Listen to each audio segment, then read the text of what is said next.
the contract. To enter the service of the United States Marine Corps and to report to such posts or stations of the Marine Corps as I may be ordered to join, and to the utmost of my power and ability discharge my services or duties and be in everything conformable and obedient to the several requirements and lawful commands of the officers who may be placed over me. We're ready for the roll, sir. Raise your right hand and repeat after me the oath of enlistment. I,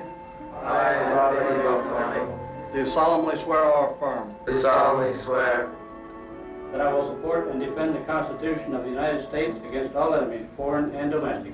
that I will support and defend the Constitution of the United States against all enemies, foreign and domestic. That I will bear true faith and allegiance to the same. That I will bear true faith and allegiance to the same. And that I will obey the orders of the President of the United States. And that I will obey the orders of the President of the United States. And the orders of the officers appointed over me. And the orders of the officers appointed over me. According to regulations and the Uniform Code of Military Justice. According to regulations and the Uniform Code of Military Justice. So help me. This is Parris Island. It's a small island, 3 miles wide and 6 miles long, located at the head of Port Royal Sound, near the southern tip of South Carolina. Marines first landed on Parris Island in 1891, when a detachment was assigned to the Navy Yard here. In 1915, the Navy turned over all its facilities to the Marine Corps. Since that time, over 1 million Marines who have served their corps and country in 3 major wars and numerous conflicts from Haiti to Vietnam have been trained on Parris Island. The recruit is a young apprentice in a tough profession. He comes from all parts of the eastern United States. He averages 19 years old, 5 feet 10 inches tall, and weighs 160 pounds. But there are no typical recruits. Each is an individual with a different background. Before they leave recruit training, however, they will be molded into United States Marines.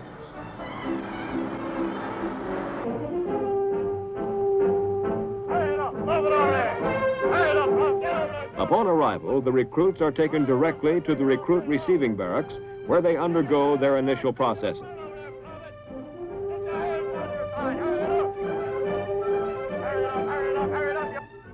They first complete various forms necessary for the opening of their official records as Marines.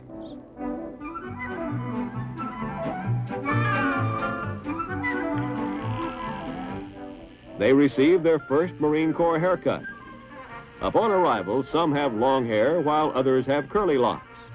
When they get out of the chair, however, they will have very little hair left, and they will have a uniform military appearance which will help establish equality in the platoon.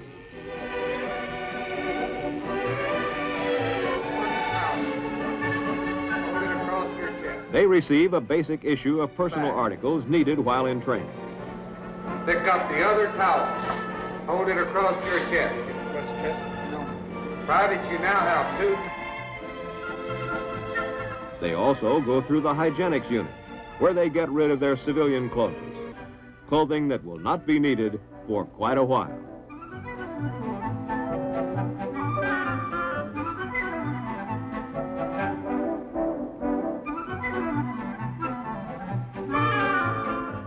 They take a shower.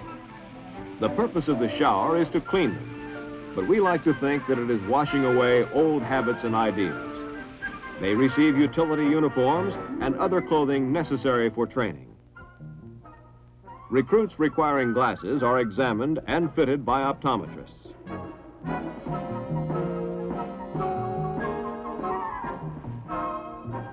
A full staff of dentists is aboard the depot to administer the recruits' dental needs. After a recruit platoon has been formed, they are turned over to their drill instructors, who will train them for duty with the world's finest military organization. A team of 3 of the best non-commissioned officers in the Marine Corps is assigned to each platoon. They have the job of molding these raw recruits into United States Marines. At least one of these non-commissioned officers will be with the platoon 24 hours a day for 9 consecutive weeks. Put your heels together! Stand up! Get them together! On their throws, they look like they wiggle in the knees! Get them straight! To train them, they must control them. A recruit platoon has been formed, and a portion of their lives the recruits will never forget has begun.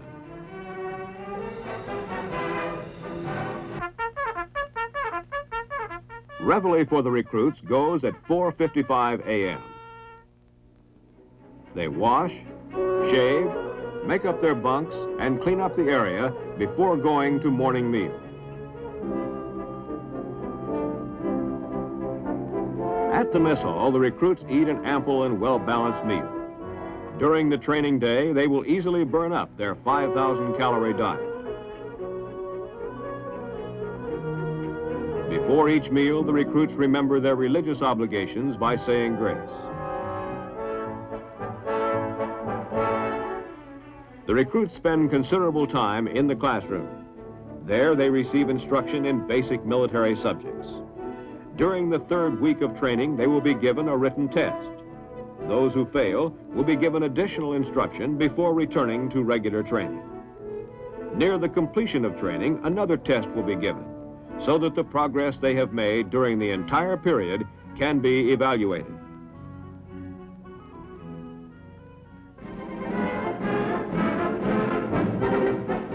Many hours will also be spent learning the basic movements of close order drill. It is through this drill that the drill instructors will begin to build the discipline and teamwork that they want in the platoon. When the recruits first start drilling, they all seem to have 2 left feet, but before long they will start shaping up. The instant and exact response to orders that's demanded of them is obvious to all. The private finds out that there is only one way of doing something, the right way.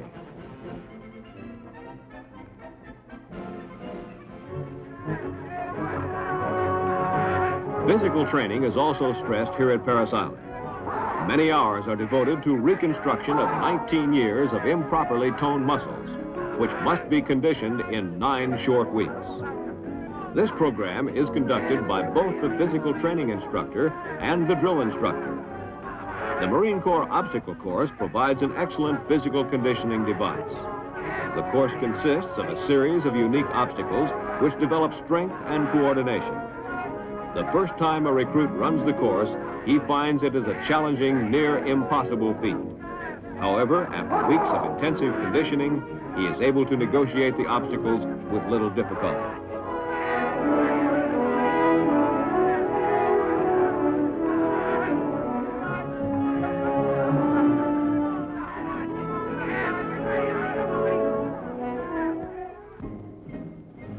Marines guard the gates of embassies and posts all over the world, and recruits learn and practice the fundamentals and responsibilities of interior guard duty and security. Here, the recruit learns the importance of his duty and the trust that is given to him in protecting his country. In the evening, the recruits are given an hour free time. During this time, the recruits devote their time to personal activities such as writing letters. Free time is supervised by a drill instructor, and the activities must be constructive.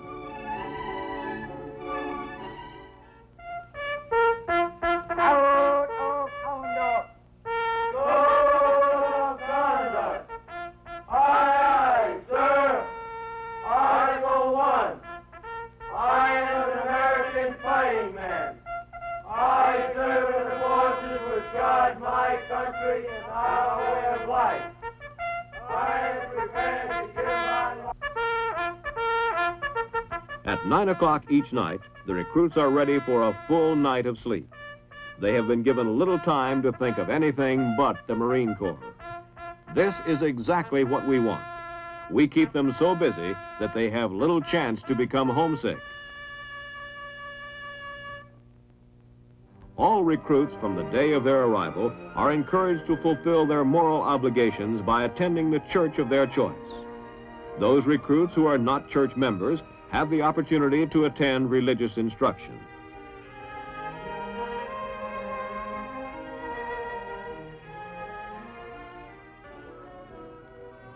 Recruits also attend the chaplain's classroom lectures, which emphasize the importance of the old-fashioned moral virtues in building men worthy of our corps.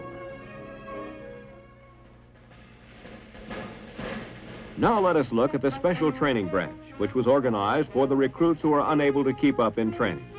The Physical Conditioning Platoon is divided into two sections. The overweight section is designed to reduce the obese recruit through a program of scheduled exercises and low-calorie diet of about 2,200 calories. The efforts of the overweight section are twofold. First, a recruit must lose half of his required weight loss. Second, he must pass a strength test in order to return to regular training. The average loss of weight for each recruit in the section is 1 pound per day. The physically weak enter a program of high-protein diet and physical training designed to stimulate and build up muscles the recruit had not realized were there.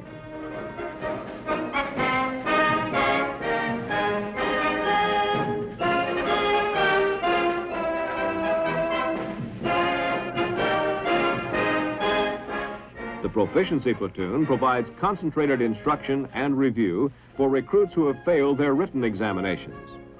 This training is accomplished on the weekend, and those recruits who pass a retest return to their regular platoon. Those who fail are retained to receive instruction at a slower pace. Recruits who have an extremely difficult time adjusting to the military environment are assigned to the Motivation Platoon. Here they will receive instruction that will stimulate their desire to return to training and to become a successful member of a regular platoon. When the recruits have shown that they can meet the demands of recruit training, they return to a regular platoon.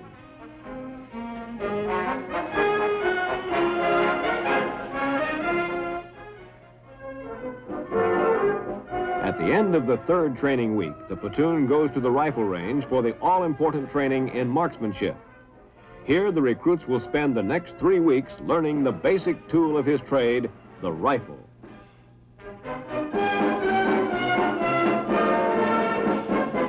The platoon is assigned a primary marksmanship instructor who teaches all marksmanship training. The drill instructors assist him in teaching the basics of rifle marksmanship.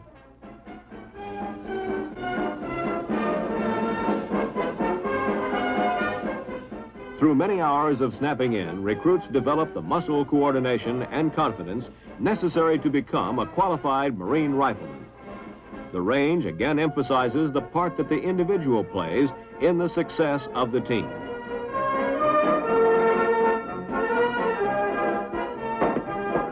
Qualification Day is a big event in the life of the recruit and to his platoon. The standards of excellence are high, but the results for individual and team efforts are well worthwhile. Already on the firing line. Shoot on your own target.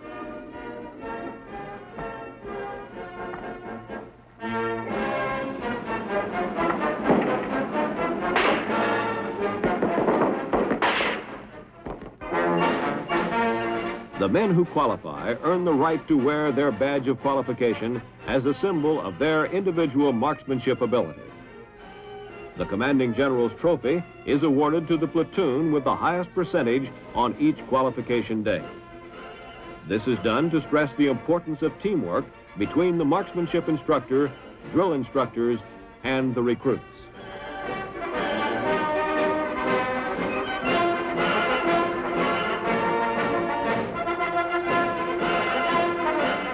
To the recruits firing the highest score in his platoon, Leatherneck Magazine awards an individual shooting medal, signifying exceptional performance with the service rifle.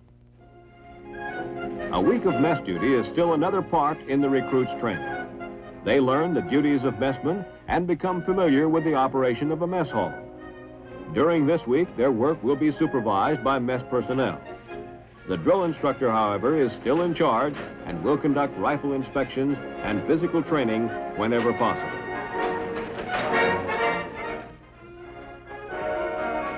The recruits also participate in battalion and regimental field meets. Each battalion selects teams to compete in the monthly regimental field meet. This competition is used to build pride, teamwork, and esprit de corps within the units. These events press home the point that if one man lags, the team will suffer, and the burden will fall on the remaining members.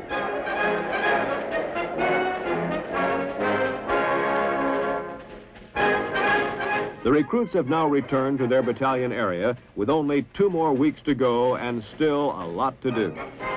Much of their time will be spent preparing for the battalion commander's drill competition, but not all of it. The last 2 weeks are the busiest weeks of recruit training.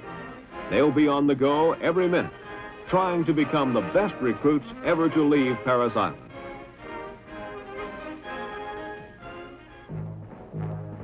It is during this final phase of training that recruits learn and apply skills in close combat. They are taught footwork and basic bayonet attack movements by experts. The skills are mastered by many hours of practical application on reaction courses which realistically simulate combat conditions.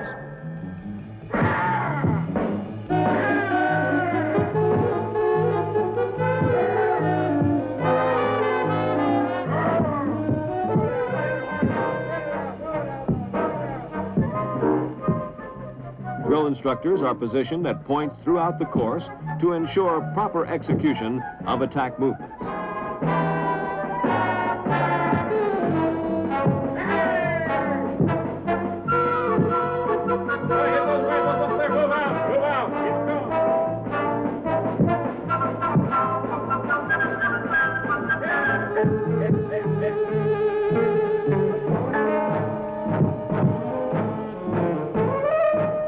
Bugle sticks and protective equipment enable recruits to engage in bayonet fighting bouts where they can experience bodily contact and develop aggressiveness, which is a quality most necessary in a good bayonet fighter.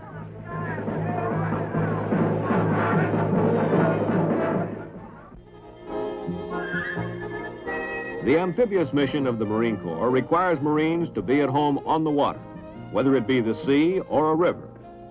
We train every recruit in the technique of water survival that may someday save his life or the life of a fellow Marine. The Marine Corps has adopted a water survival technique which is without a doubt the finest ever developed. It is based on the natural buoyancy of the human body and employs a set of simple skills and attitudes that will keep a person alive in the water even if cramped or injured. Experts using this method can stay afloat indefinitely. We also teach a travel stroke, which permits movements in the water with a minimum amount of physical exertion.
In their 8th week of training, the recruits go on an 8-mile training hike to Elliott's Beach for an overnight bivouac.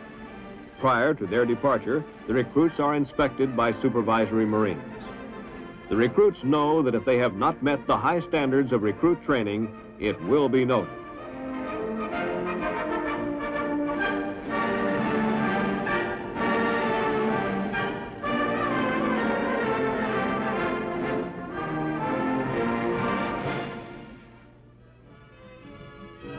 For most of these recruits, this first 8-mile hike is a preview of the many hikes of the future in every climb and place where the Marines can and will take a gun.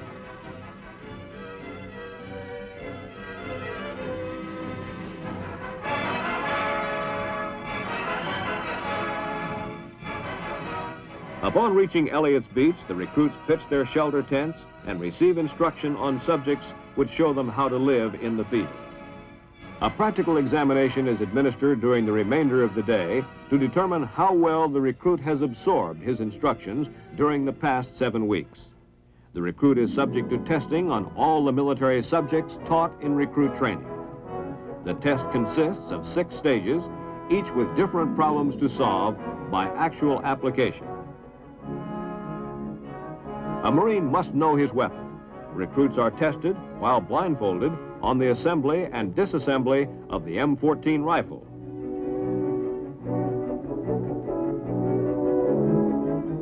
Knowledge of first aid may one day save the life of a brother Marine. In this test, recruits must properly treat simulated wounds.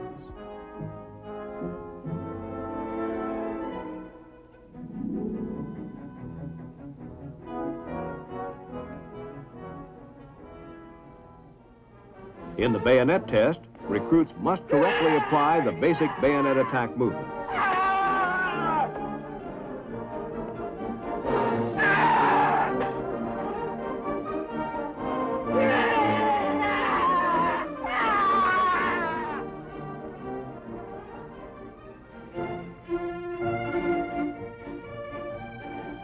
In the final phase of training, the tempo increases, and there is no place where this is more evident than on the physical training field. Progressive running and calisthenics form the nucleus of a program designed to increase the strength and endurance of a recruit while molding him into a hard, trim Marine. Each exercise strengthens and develops a certain set of long-neglected muscles and also aids in any necessary gain or loss of weight. The focal point of the physical conditioning program is the building of endurance through a system of progressive distance running. Recruits run 3/4 of a mile early in training and will run 3 miles by their 8th week at Parris Island. During the 8th week, the recruits take the Marine Corps physical fitness test, in which they are tested on their ability to climb the rope, perform repetitions of strengthening exercises, and run 3 miles with their platoon. The physical training is difficult and demanding, as it is designed to be, for when the training is completed, the finished product is a strong, well-motivated, physically conditioned Marine.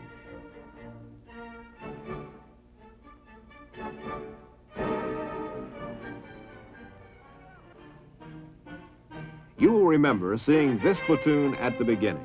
They were raw recruits, unaccustomed to their new military way of life, unsure of themselves, and undisciplined. This is that same platoon just 9 weeks later. Some of the original recruits are missing. They are the ones that could not measure up. The platoon is now ready to demonstrate at the battalion commander's drill competition their ability to execute individual and unit movements with snap and precision. A mistake now will be seen and will reflect in the platoon rating.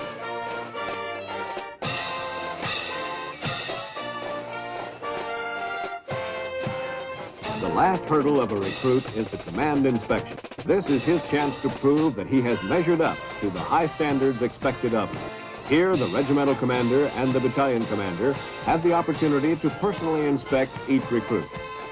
They are assisted by a team of officers and drill instructors who closely and critically inspect each recruit for his personal and military appearance, the condition of his rifle, and his professional knowledge.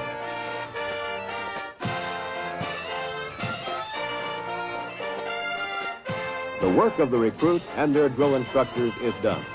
And now comes the final review.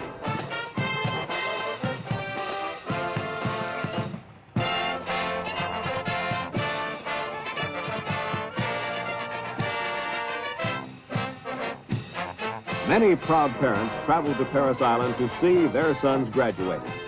However, due to the wholesome diet and rigorous physical training program, many have to look twice because of the changes in appearance which have taken place. Those recruits who have demonstrated special skills and outstanding performance of duty are honored for their efforts.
This is a memorable occasion in the lives of these recruits.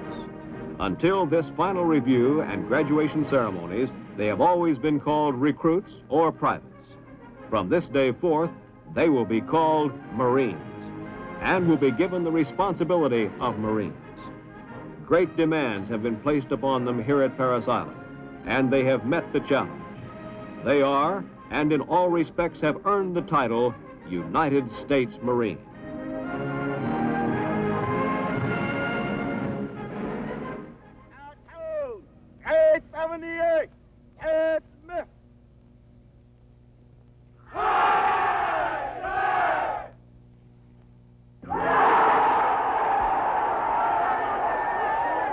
After dismissal, the new Marines join their families.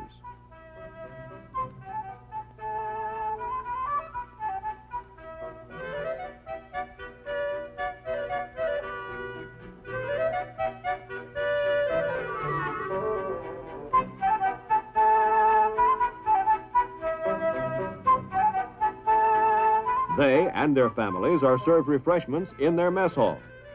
Later, they will tour the battalion and proudly show their parents the training at Parris Island.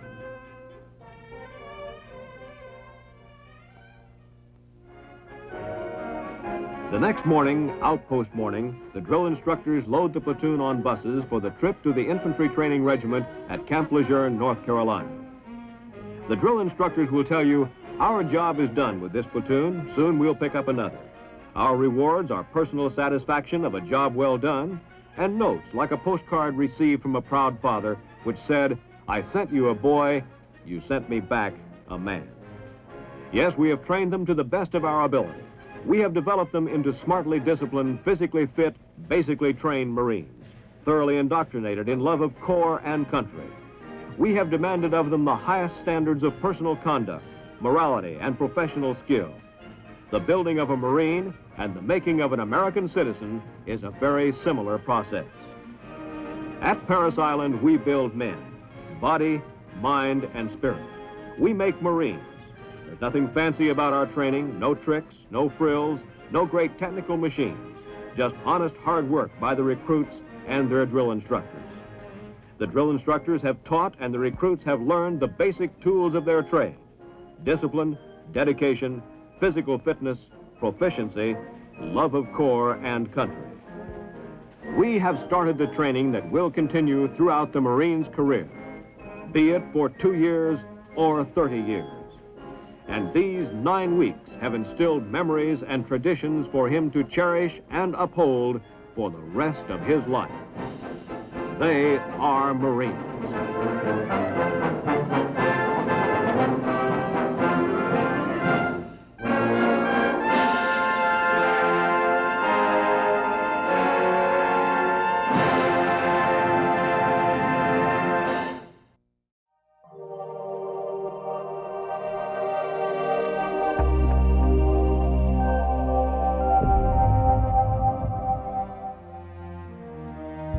If you're eager to see more of our historical documentaries, please like, share, and subscribe.